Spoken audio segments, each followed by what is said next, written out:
ہوا و حرص والا دل بدل دے، میرا غفلت میں ڈوبا دل بدل دے۔ پھر جو آخری راتیں ہیں نا، آخری عشرہ، یہ اور زیادہ اللہ تعالیٰ کی طرف سے قبولیت کا عشرہ ہے۔ اتق من النار، حدیث پاک میں نبی صلی اللہ علیہ وسلم نے فرمایا کہ اللہ تعالیٰ بندوں کو جہنم سے بری فرما دیتے ہیں۔ ہم پورے سال میں ایک رمضان کے آخری عشرے کے 10 راتیں ہی صحیح کوشش کر لیں۔ اب کوئی کہے گا جی کہ مجھ سے تو 10 راتیں نہیں جاگا جاتا، چلو بھائی 10 راتوں کی بجائے طاق راتیں 5 راتیں ہی صحیح۔ اب اللہ کو پانے کے لیے پورے سال میں صرف 5 راتیں ہیں، اور فرمایا کہ دیکھو وہ جو 5 راتیں ہیں نا، ان میں سے ایک رات ہے جس کو ہم نے لیلۃ القدر بنا دیا۔ انا انزلناہ فی لیلۃ القدر وما ادراک ما لیلۃ القدر، لیلۃ القدر خیر من الف شہر۔ وہ جو لیلۃ القدر ہے 1000 مہینوں کی عبادت سے بہتر ہے۔ 1000 مہینوں کو اگر آپ جمع کریں کہ 12 مہینے کا 1 سال، تو یہ 80 سال سے زیادہ کی عبادت بنتی ہے۔ اور عجیب بات کہ اس امت کی عمریں 80 سال کم و بیش ہوں گی، بین 70 و 60، 60-70 کے درمیان۔ تو گویا اللہ تعالیٰ یہ فرمانا چاہتے ہیں کہ ہم اس رات میں بندے کی پوری زندگی کے گناہوں کو معاف فرما دیتے ہیں۔ تو ایک رات میں پوری زندگی کے گناہ معاف، یہ بھی اللہ تعالیٰ کی کتنی مہربانی ہے۔ اچھا، بعض دوست سوچتے ہیں کہ جی ہمیں کیا پتہ لیلۃ القدر کب ہے؟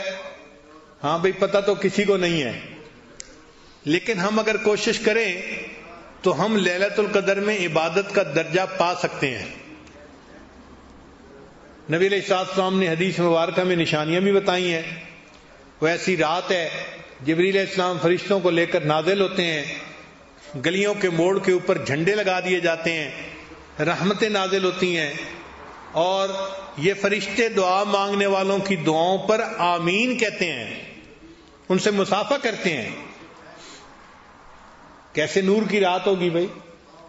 لیکن ہمیں یہ نہیں پتا کہ وہ رات ہے کون سی، مگر اللہ تعالیٰ نے بندوں کو محروم بھی نہیں رہنے دیا، اشارہ کر دیا۔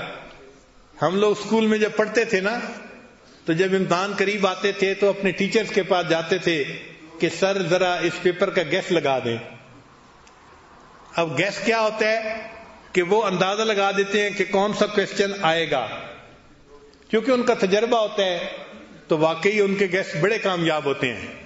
خاص طور پہ ہمارے کچھ قریبی دوست ہیں، سارا سال دفتروں میں کام کرتے ہیں، اور جب وفاق کا امتحان ہوتا ہے تو 1-2 ہفتے پہلے ہمارے جامعہ میں آ جاتے ہیں، اور وہاں کے اساتذہ سے وہ گیس لگواتے ہیں کہ کون کون سے سوال آئیں گے، اور ان کو کہتے ہیں کہ ہمیں ان کی تیاری کر دو، اور اللہ کی شان کہ وہ تیاری کر کے امتحان دیتے ہیں، جو جیدن پاس ہو جاتے ہیں۔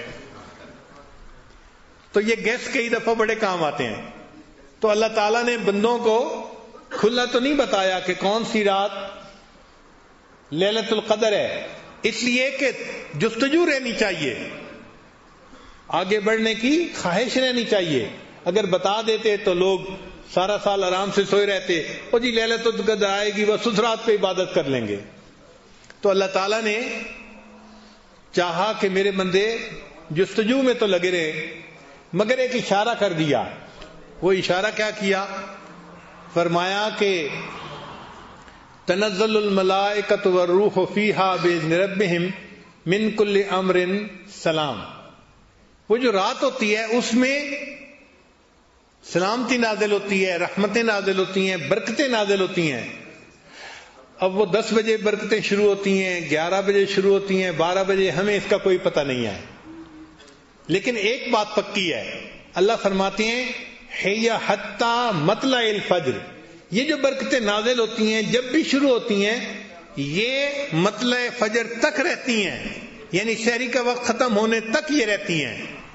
لہذا ایک دستور مل گیا، ہم ہر رات میں جب سحری کرنے کے لیے اٹھیں، وہ آخری لمحات ہوتے ہیں، تو ہم اس وقت 2-4 رکعت تہجد کے پڑھ کے دعا مانگیں اور سحری کریں، اور پھر سحری کوشش کریں کہ ہم وقت ختم ہونے سے آدھا گھنٹہ 20 منٹ پہلے ختم کر لیں.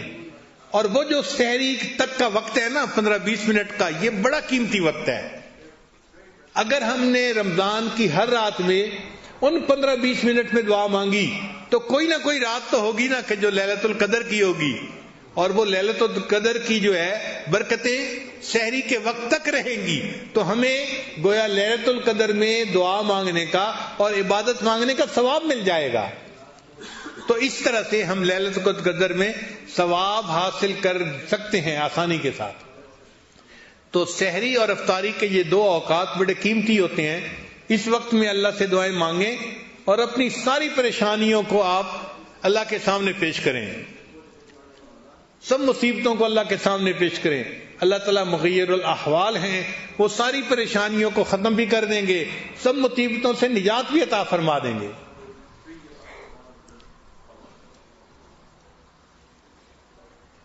یہ تو ہماری خوش نصیبی ہے کہ اللہ نے ہمیں یہ قبولیت دعا کے اوقات عطا فرما دیے.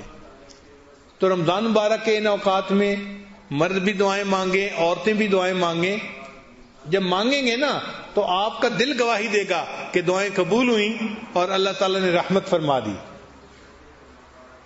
پھر آپ رمضان کے انتظار میں رہا کریں گے. جیسے نبی علیہ السلام رمضان کا انتظار فرماتے تھے نا، دعا مانگتے تھے اللہم بارک لنا فی رجب و شعبان وبلغنا رمضان. اے اللہ رجب اور شعبان میں برکتیں عطا فرما اور ہمیں بخیریت رمضان تک پہنچا. پھر ہماری بھی یہی حالت ہوگی کہ ہم بھی انتظار میں رہیں گے. کتابوں میں لکھا ہے کہ ہمارے اکابر جب رمضان گزرتا تھا تو 6 مہینے تک رمضان کے اعمال کی قبولیت کی دعائیں کرتے رہتے تھے.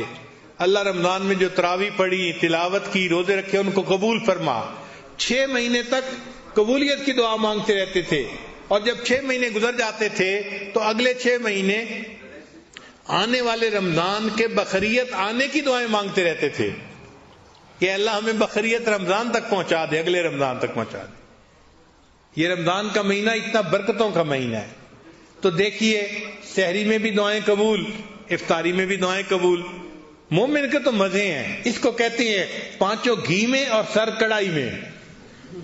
لطف ہے، مزہ ہے مومن کا. بس احساس کرے کہ اللہ نے کیسا قیمتی وقت عطا کر دیا. میری فریاد سن لے میرے مولا، بنا لے اپنا بندہ دل بدل دے.